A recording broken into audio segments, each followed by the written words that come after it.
Em segundo lugar, porque o Brasil tem, digamos, interesses internacionais crescentes. Né? Em diferentes regiões do mundo. Né? Terceiro, porque as nossas despesas militares elas são pequenas em termos per capita, em termos absolutos também. Elas são menores que as de outros países da América do Sul, menores que as do Chile, menores que as da Colômbia. Só para dar dois exemplos. Né? Sim. Despesas per capita. Se formos também verificar em termos de território, de fronteiras, porque a defesa tem a ver com o tamanho do território, com a dimensão do litoral, né? Claro. Com a dimensão do espaço aéreo. A defesa, dizia Adam Smith, né, o grande autor liberal, né, autor clássico, dizia ele no seu livro, a defesa é mais importante que a opulência do que a riqueza. Embaixador, a Unasul, União das Nações Sul-Americanas, o Banco do Sul, o Conselho de Defesa e a própria ALBA, na verdade, representam um novo paradigma na geopolítica das Américas. Ela vai mudando aos poucos também as nossas relações com o nosso vizinho mais poderoso do norte. O que mudou substancialmente nessas relações nesses últimos anos? Eu acho que há uma mudança de diferentes graus, né? Se nós pudermos, digamos, rapidamente dizer o seguinte, em primeiro lugar, a partir do chamado, a partir da dívida externa, das crises do petróleo, do consenso de Washington, se formou um certo modelo de política econômica e de política para os países da América Latina em geral. Né? E esse modelo tinha como base alguns princípios: desregulamentação, privatização, né? E abertura comercial e financeira. Essas são as bases do modelo. E foi aplicado na Argentina do presidente Menem, no Uruguai, no Chile, né? Aliás, o Chile foi pioneiro na época da ditadura militar, os chamados meninos de Chicago, de Chicago Boys, é que a gente esquece um pouco, né? No Peru, na Colômbia, na Venezuela, em todos os países da América do Sul. Esse modelo levou, em todos os países da região, a um agravamento da concentração de renda enorme, enorme. Um aprofundamento da pobreza. Então, a América do Sul e a América Latina é um continente onde são piores os níveis de concentração de renda. Então, você tem uma percepção de que este modelo, que é um modelo de desregulamentação de Estado mínimo, se nós nos lembrarmos do que era dito aqui no Brasil, o Estado tem que ser mínimo. Tudo deve ser desregulamentado, tudo deve ser privatizado, tudo deve ser aberto. O Brasil é um país fechado para o mundo, né? Então ocorre o quê? Uma série de movimentos políticos que levam à eleição de governos de esquerda. De esquerda com variantes. Esses governos todos, entre uma das suas primeiras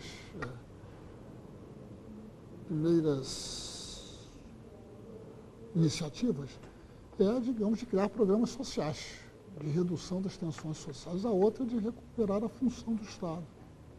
Né? Isso tudo leva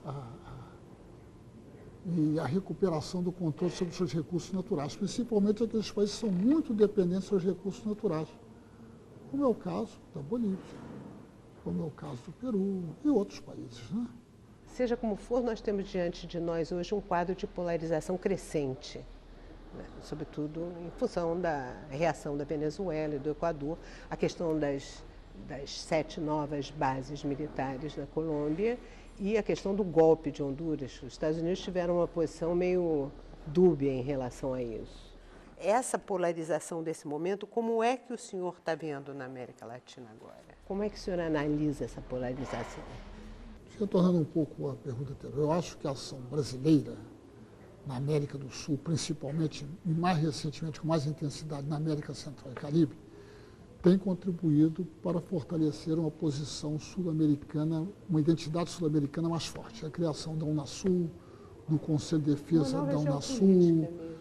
do Banco do Sul, que é inicialmente uma iniciativa Venezuela, mas que o Brasil participa intensamente, né?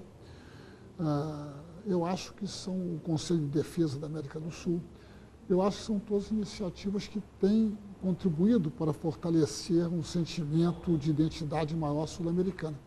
Com as divergências que existem entre os países, até divergências históricas, no caso de muitos países, né? O governo americano, ele, desde o primeiro momento, ele apoiou na OEA todas as medidas relativas ao não reconhecimento do governo golpista de Honduras, né? Não tem favorecido esse governo, retirou os vistos, o que é uma coisa às vezes muito importante para certas elites, né? Os vistos de entrada nos Estados Unidos, assim por diante. Tomou uma série de medidas de forma a procurar levar o governo, de fato, de Honduras a aceitar a volta do presidente Zelaya, né? E agora, no caso da Colômbia, primeiro que a situação da Colômbia é uma situação, digamos, a Colômbia é o segundo ou maior terceiro recipiendário de ajuda externa americana há muitos anos. Israel, o Egito e a Colômbia. O Plano Colômbia é de 1998, não é de hoje.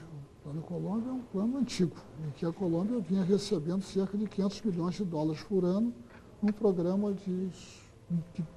cujo objetivo seria a erradicação das plantações de coca, né? E a redução da produção de cocaína. O último relatório das Nações Unidas mostra que as plantações de coca aumentaram e a produção de cocaína também aumentou na Colômbia, né? Uma declaração interessante, recente da secretária de Estado Hillary Clinton, é que uma das causas da produção de comércio de narcóticos no mundo é a demanda insaciável, foi a palavra que ela usou, americana, por esses produtos, né?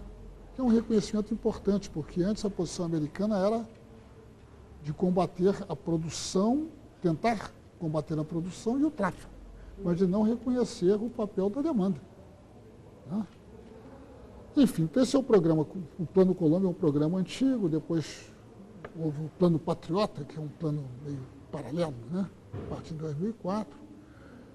E o uso de bases, a presença de pessoal americano na Colômbia é antigo, não é de hoje. Embaixador, 7 bases militares na Colômbia, uma relação dúbia em relação ao golpe militar em Honduras, nenhum avanço na rodada de Doha, nenhuma posição proativa. Afinal, no que a política externa do governo Obama se difere da política externa do governo anterior? Dentro da conjuntura, quer dizer, eu acho que a gente deve levar as coisas, tem que examinar as questões num contexto mais amplo. Quer dizer, o presidente Obama, ele assume, ele encontra no meio da maior crise econômica dos últimos 80 anos, desde 1929.